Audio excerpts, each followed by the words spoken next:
Hi everyone. तो कैसे हैं आप लोग? उम्मीद करते हैं कि बहुत बढ़िया होंगे। हम लोग यहाँ पर थे कि time of efficiency and efficiency cases, ये दो हम लोग देख चुके थे।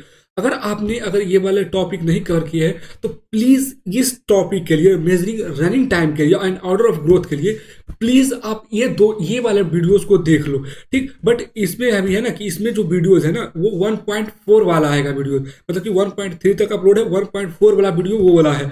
ठीक, बट वो अभी अपलोड नहीं हुआ है, बट आपको वो जब ये वीडियोस मिलेगा ना तो वो अपलोड हो चुका होगा। ठीक, तो 1.4 वाला जो वीडियो है वो वाला प्लीज आप एक बार देख लेना। ये आप देखना न देखना आपकी मर्जी, बट इसको भी अगर देखोगे तो आपकी ही चीजें क्लियर होगी। बट 1.4 वाला आप जरूर देख लेना, उसके बाद ही वहां पर आना, क्योंकि वो टॉपिक रिलेटेड है। समझ रहे हो, ये टॉपिक रिलेटेड है।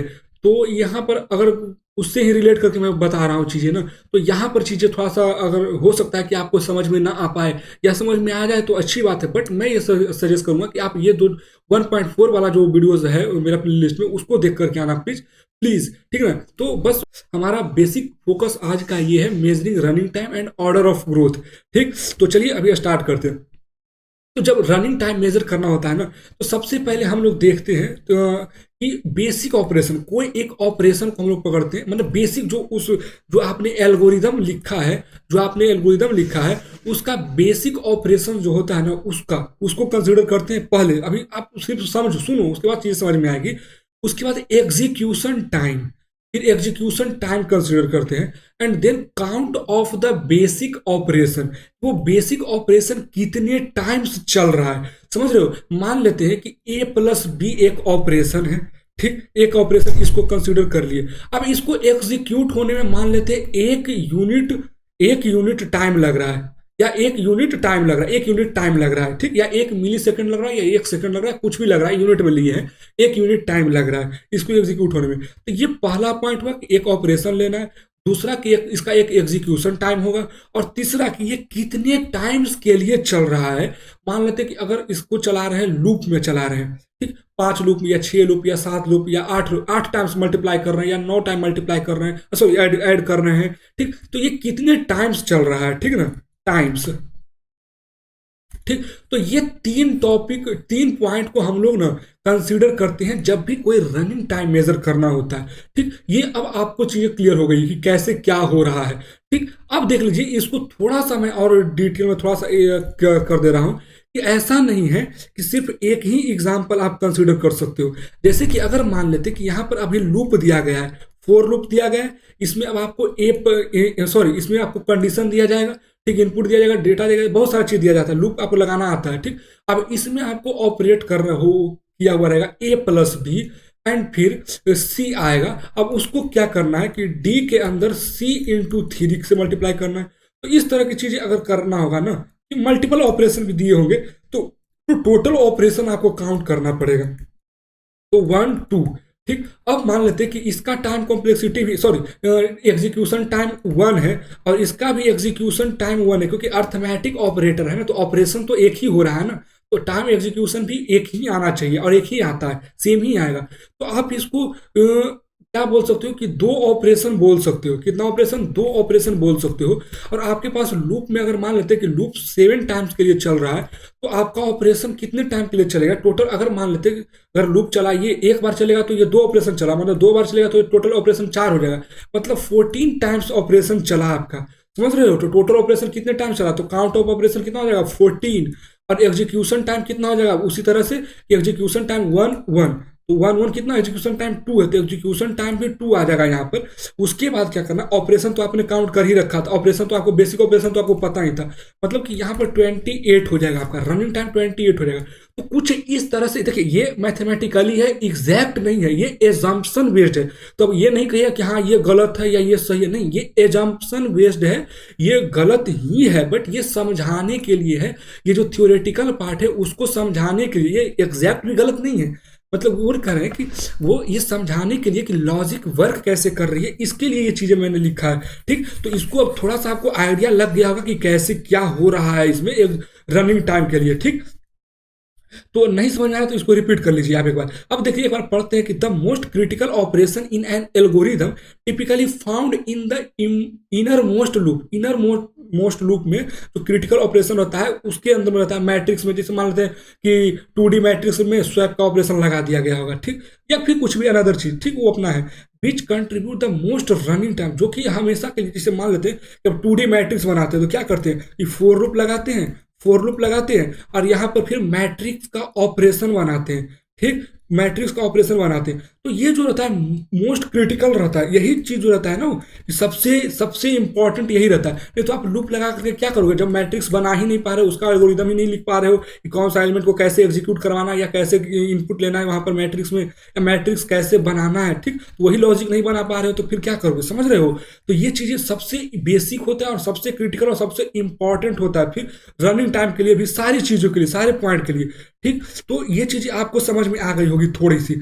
अब कह रहा है कि execution time denote as COP, मतलब कि सी ऑपरेशन या फिर कुछ भी आप कंसिडर कर सकते हो, यह एक नाम है, ठीक है, एक नेम है, naming convention representing the time taken for the basic operation. Basic operation जो है ना उसके थ्रू जो भी टाइम टेकन लिए जा रहा है उसको ये कंसिडर करता है या डिनोट करता है। अब count of the basic operation, जो ऑपरेशन CN जो है वो क्या है कि CN जो है ना टोटल नंबर ऑफ ऑपरेशंस है, ठीक, कितना कि वो ऑपरेशन कितने टाइम से चल रहा है या कितने ऑपरेशंस हैं। The number of times the basic operation is executed.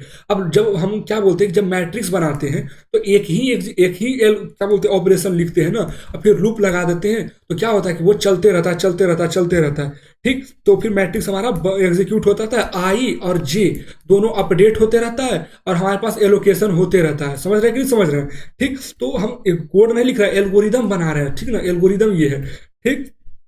तो denoted as CN the number of time, ये तो हो गया एग्जीक्यूटिव CM। अब तो क्या बोल रहा है कि द रनिंग टाइम फॉर्मूला क्या हो जाएगा, तो ये रनिंग टाइम कॉम्प्लेक्सिटी ही रनिंग टाइम होता है ना, तो इसीलिए बोल रहे हैं कि running time time complexity same ही है। इसको आप पिछला वीडियो देख करके आओगे ना 1.5 वाला 4 डा 1.4, इस वीडियो को आप प्लीज एक बार देख लेना, तब आपको ज्यादा क्लियर होगा रनिंग टाइम। तो रनिंग टाइम क्या है कि रनिंग टाइम क्या हो जाएगा कि COP क्या है हमारे पास, basic operation, number of basic operation. COP क्या है, नंबर ऑफ बेसिक ऑपरेशन, यहां पर देख लो COP। तो और CN क्या है कि वो ऑपरेशन कितने टाइम चल रहा है। Sorry, my bad, sorry. COP है एग्जीक्यूशन टाइम, क्या है एग्जीक्यूशन टाइम की एक ऑपरेशन को ऑपरेट करने में कितना टाइम लग रहा है। और CN क्या है, नंबर ऑफ ऑपरेशन, ठीक। तो इसको जब मल्टीप्लाई करेंगे कि एक ऑपरेशन 1 मिनट के लिए चल रहा है तो यही ऑपरेशन अगर 10 बार चलेगा, लूप के अंदर है तो सेम ही ऑपरेशन ना 10 बार चलेगा, तो टोटल टाइम कितना होगा, तो 1 × 10। अगर इसका एग्जीक्यूशन टाइम 2 रहेगा तो 20 हो जाएगा टोटल, समझ रहे हो। तो ये बेसिक ऑपरेशन है, ठीक। अब यहाँ पर हम लोग यूनिट 1 ही मान के चलते हैं, इसको डिफॉल्ट वैल्यूज, इसका जो रनिंग टाइम होता है ना हम लोग ना 1 ही मान के चलते हैं सभी जगह, कहीं भी किसी भी प्रोग्राम के लिए एग्जीक्यूशन टाइम किसी प्रोग्राम का, एक प्रोग्राम का हम लोग एक ही मानते हैं, ठीक। अभी थोड़ा सा नीचे वाला एग्जाम्पल पर देखते हैं तो आपको थोड़ा सा ज्यादा क्लियर होगा, ठीक। अभी आपको बेसिक आइडियाज हो गया होगा कि रनिंग टाइम कैलकुलेट बेसिकली करते कैसे हैं, समझ रहे कि नहीं समझ रहे हैं कि इनपुट साइज रहना, नंबर ऑफ ऑपरेशन रहना चाहिए और एग्जीक्यूशन टाइम रहना चाहिए, दो चीज, और बेसिक ऑपरेशन भी पता होना चाहिए कि बेसिक ऑपरेशन है क्या। अब यहां पर आप देख लीजिए एक एल्गोरिदम है कि लीनियर सर्च दिया गया है, जिसमें एल्गोरिदम दिया है कि search for a target value in the list, target value 1 है और एक इनपुट दिया गया है आपको कि 4 2 5 1 3, ठीक। अब एग्जीक्यूशन स्टेप कि अब पहले 4 को कंपेयर करेंगे, इसको कंपेयर करेंगे 1 से, फिर 2 को कंपेयर करेंगे 1 से, फिर 5 को कंपेयर करेंगे 1 से, फिर 1 को कंपेयर करेंगे 1 से, फिर 3 को कंपेयर करेंगे 1 से। बट अभी रुक जाइए, 5 को जब कंपेयर करेंगे तो नो मैच, बट 1 को 1 से कंपेयर करेंगे तो मैच फाउंड हो गया। तो अब हम 3 के आगे नहीं जाएंगे क्योंकि प्रोग्राम ऑप्टिमाइज लिखना है ना कोड, तो हम इतना ही ऑपरेशन चलाएंगे, ठीक। तो बेसिकली 1 2 3 4 टाइम चला, कितने टाइम चला, 4 टाइम्स लूप 4 टाइम चला। और क्या ऑपरेशन क्या था, सर्चिंग, ठीक। अब यहां पर आप क्या लगा सकते हो, एरे ऑफ आई या I प्लस प्लस यहां पर डायरेक्ट कर सकते हो, I इक्वल टू टारगेट कर सकते हो। इस तरह से कंपेयर करो कि हाँ इफ अगर ये है तो ठीक है, और नहीं तो फिर आगे बढ़ के फिर से सर्च करो, नहीं तो नेक्स्ट पे जाओ। तो इस तरह से कुछ सर्चिंग एल्गोरिदम लगाओगे ना लीनियर सर्च में, अपना जो भी एल्गोरिदम लिखना होगा लूप के अंदर लिखोगे, तो लूप के अंदर जब लिखोगे तो ये सर्च कितने बार होगा, 4 टाइम्स ही हुआ ना, क्योंकि 5वां टाइम तो ये मैच कर ही जा रहा है, यहाँ पर तो मैच कर ही, सॉरी 4th टाइम मैच कर रहा है, लेकिन इसको भी तो कंपेयर करेंगे ना, इसको भी अगर मान लेते हैं, 1 मिनट बेसिक, कि अगर मान लेते हैं कि हमको प्रिंट कराना है कोई भी चीज कि A+B, तो इसको कंपेयर, इसको काउंट करेंगे ना कि हाँ ये काउंट हो रहा है, तो ये कंपेयर हुआ तब तो पता चला ना कि हाँ 1 से 1 कंपेयर हुआ, तब 1 1 इक्वल टू है, तो कंपेयर तो हुआ ना, तो इसीलिए 1 2 3 4 टोटल कितना कंपेयर हुआ, 4 कंपेयर हुआ, और लास्ट वाला जो 3 कंपेरिजन था वो हो ही नहीं पाया, क्योंकि पहले ही मेरे को मिल चुका है। तो अब देखिए थोड़ा सा आगे, कि अगर आपने मतलब कि पीछे थोड़ा सा जो मैंने 2 3 मिनट पहले पहले जो बताया, अगर उसको सही से सुना होगा तो आपको चीज़ें क्लियर हो गई होगी, बट नहीं क्लियर हुई तो यहाँ पर चीज़ें क्लियर हो जाएगी। ठीक, तो अब देखिए कि टोटल कंपेरिजन कितना हुआ 4। ठीक, अब करा काउंट द बेसिक ऑपरेशन, तो in this case the basic operation comparison was executed 4 times, कितना time 4 times, finding the target value को फाइंड करने के लिए। अब रनिंग टाइम कैलकुलेशन, तो सीओपी क्या था, एग्जीक्यूशन टाइम था, क्या था एग्जीक्यूशन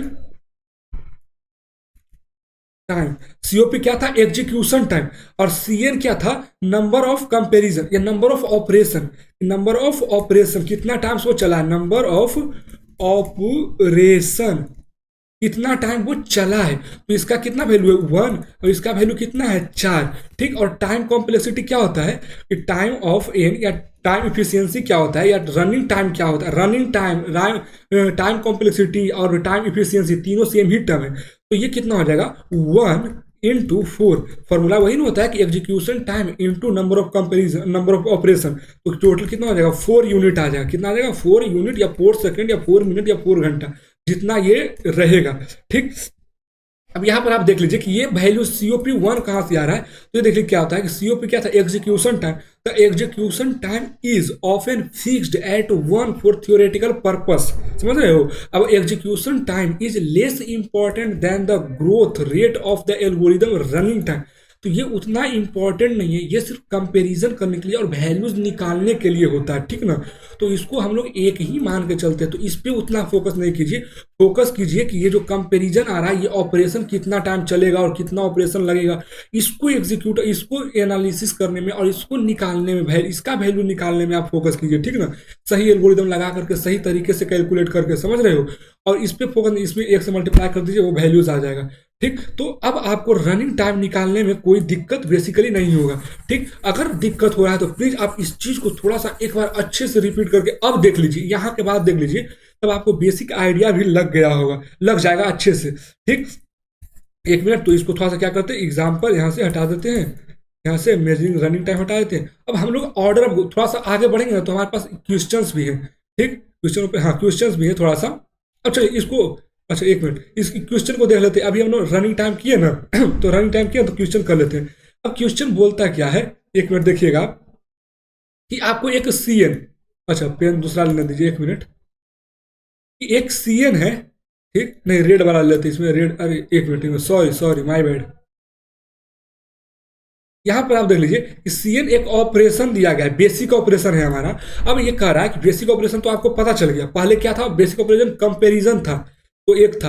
अब यहाँ पर ऑपरेशन क्या है, सीएन ऑपरेशन आपको इसी तरह से दिया हुआ रहेगा, क्या है 1/2 into N, 1/2n into n-1, ये ठीक। अब ये कह रहा है कि how much longer will the algorithm run, मतलब कितना टाइम आएगा, कितना देर तक रन करेगा, तो वही ना कि टाइम कॉम्प्लेक्सिटी क्या होगा।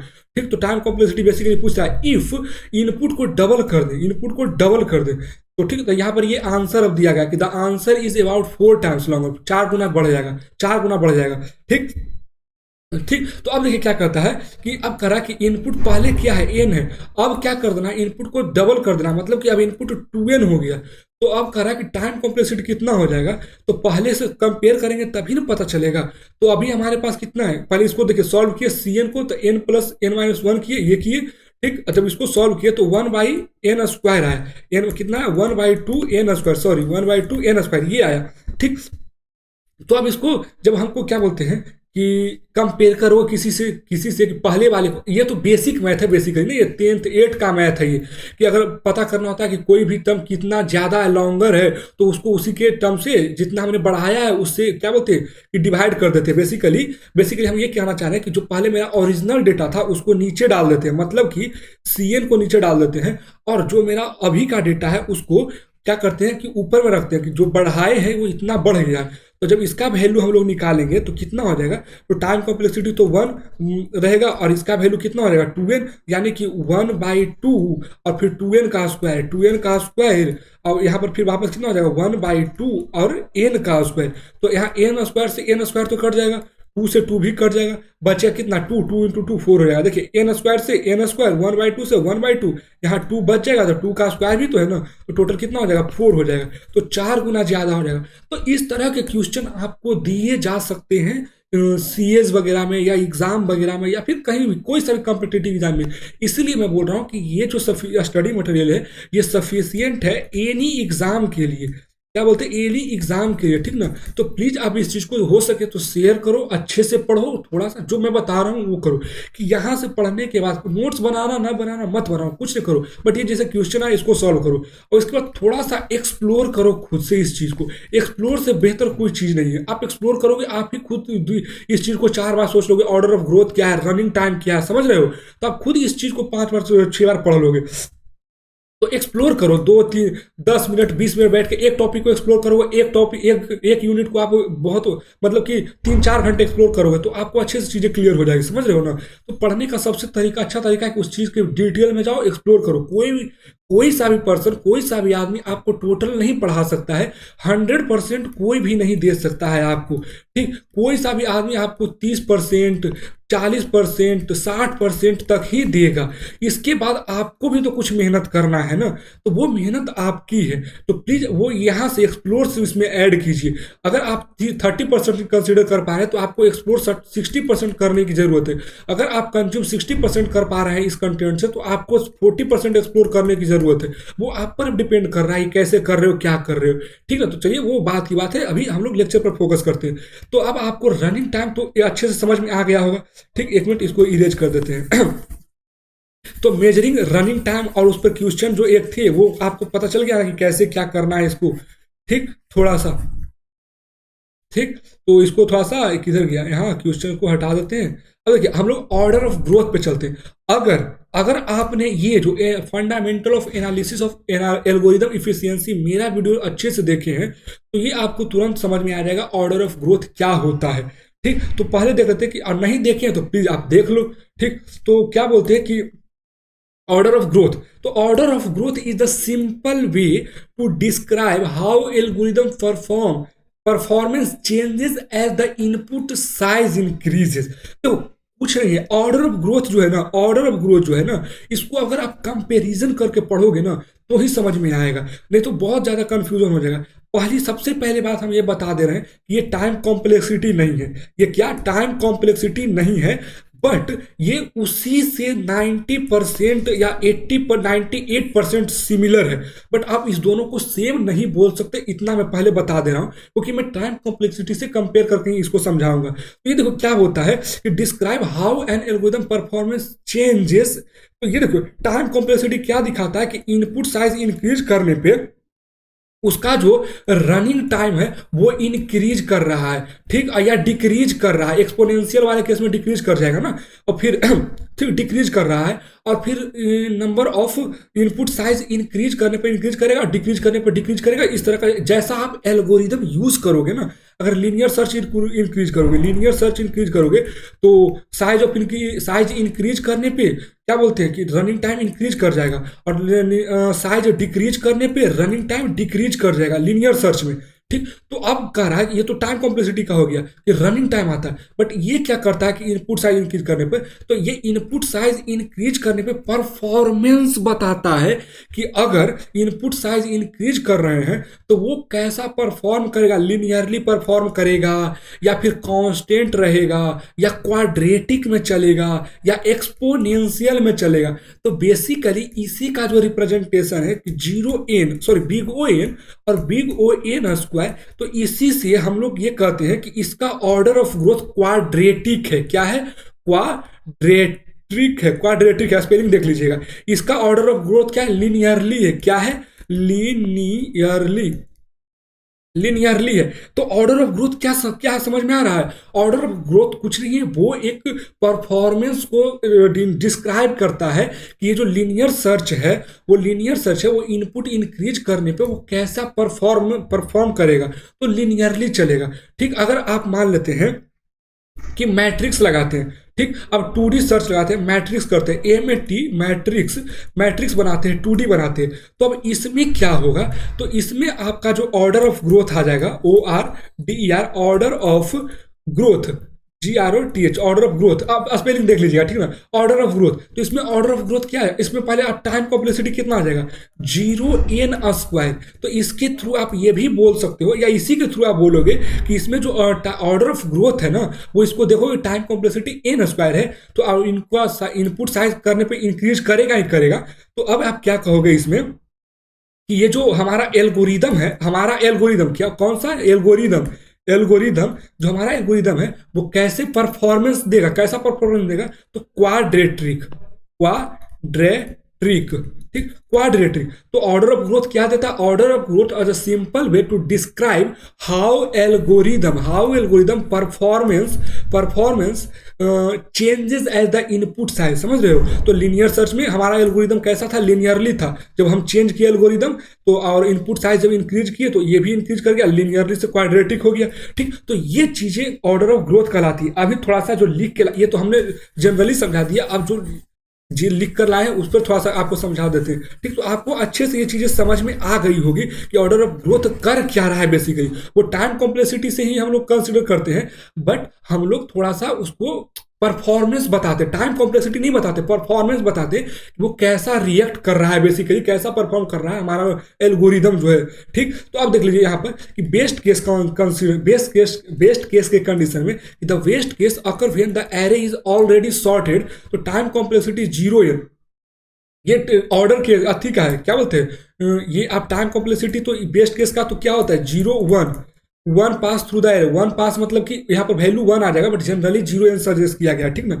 तो ये लीनियर रहेगा। बट यहाँ पर जब ये क्या बोलते हैं बेस्ट केस है ना, तो यहाँ पर आपको कांस्टेंट वाला जब टर्म आएगा ना, कांस्टेंट मतलब कि ये जनरल केस यहाँ पर दिया गया है। बेसिकली हम ये कहना चाह रहे हैं कि एन टर्म से यहाँ पर डिनोट किया गया है लिनियरली। बट जब आप इस तरह से चीजों को यूज करोगे ना, तो यहाँ पर आपका जो ऑर्डर ऑफ ग्रोथ कांस्टेंट हो जाएगा। क्या हो जाएगा? Constant. Order of growth linear नहीं रहेगा, कांस्टेंट हो जाएगा।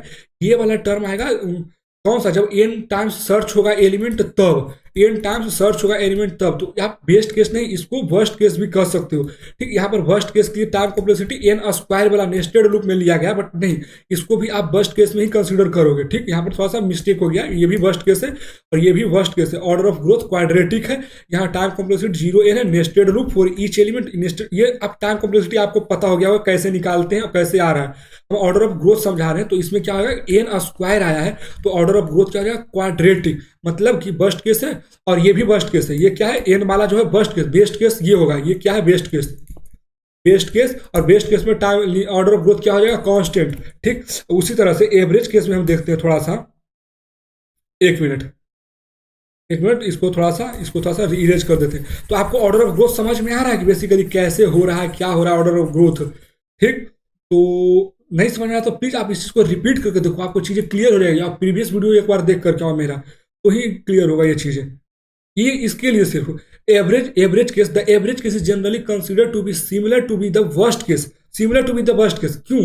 देखो इसमें आप वर्स्ट केस और लीनियर केस दोनों को आप ऐसे भी समझ सकते हो, कांस्टेंट नहीं। ठीक है, तो वर्स्ट केस जो है ना, टाइम देखो एवरेज केस को जनरली हम लोग वर्स्ट केस में इसलिए कंसीडर करते हैं ना, क्योंकि उसमें एलिमेंट दोनों में सर्च होता है। कि अगर मान लेते हैं यहाँ पर एलिमेंट यहाँ पर है, ठीक, अगर बीच में एलिमेंट है तो एवरेज केस तो चलिए मैच कर गया। अब एलिमेंट यहाँ पर नहीं है, तब तो पूरा सर्च करना पड़ेगा ना। जब पूरा सर्च करेंगे तो फिर एवरेज का केस रहा कहाँ? वो तो फिर वर्स्ट केस ही बन गया ना। तो उसी को वर्स्ट केस के लिए हम लोग कंसिडर करते हैं कि generally consider as a similar to worst case, इसीलिए। ठीक, क्योंकि जनरली आपको कोई बीच में देगा नहीं, या तो कोई इधर दे देता है, कोई इधर दे देता है, तो इसीलिए इसको वर्स्ट केस कंसिडर करते हैं।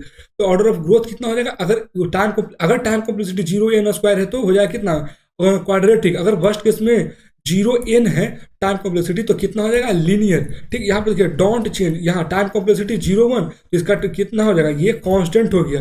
ये कितना, order of growth best case constant, order of growth worst case linear, order of growth worst case linear, order of growth worst case exponential.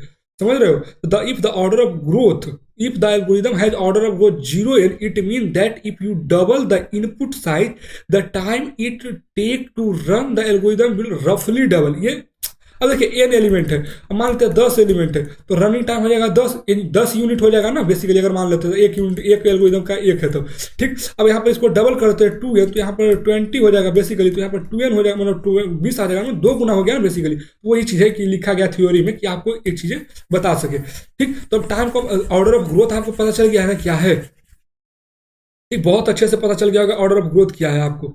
ठीक, यहाँ पर हम एक चीज लिख करके लाए हैं ऑर्डर ऑफ ग्रोथ का, ये क्या बोलते हैं कि ये क्या प्रेसिडेंस ऑर्डर कह सकते हैं कि कौन बड़ा है। ये जो सी है ना वो कांस्टेंट टर्म, ये सबसे छोटा होता है, यानी कि सबसे बेस्ट केस ये है, बेस्ट केस ये है। उसके बाद देखिए एन वाला यहाँ आया तो ये बेस्ट केस तो कभी होगा ही नहीं, ये ऑर्डर ऑफ ग्रोथ का बेस्ट केस कभी होगा ही नहीं।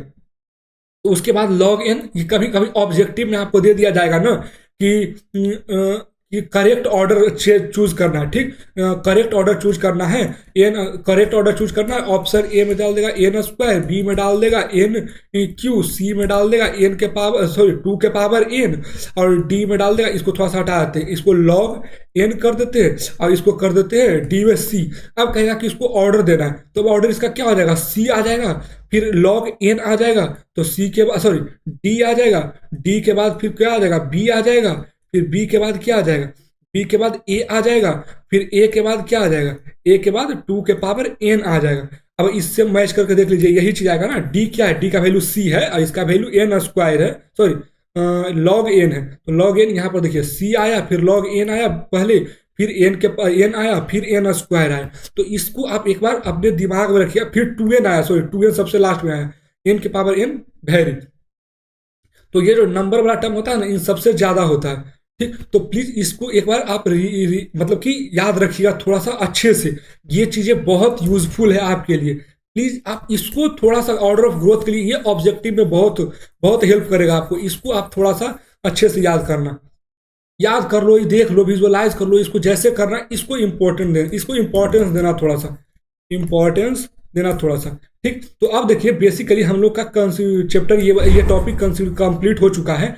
अब यहाँ पर जो क्वेश्चन था वो क्वेश्चन हम लोग कर चुके हैं। ये क्वेश्चन जो यहाँ पर था, ये खुल जा, हाँ ये क्वेश्चन हम लोग कर चुके हैं। यहाँ पर कुछ की पॉइंट है, यहाँ पर एक बार बस वही उसी को शॉर्ट में लिख दिया और कुछ नहीं है कि टाइम इफिशियंसी क्या होता है, focus on time and space complexity. ठीक, वही फोकस ऑन वही चीज़ है जो पहले पिछले वीडियो में कंसिडर किए। Measuring running time, count operation based on input size.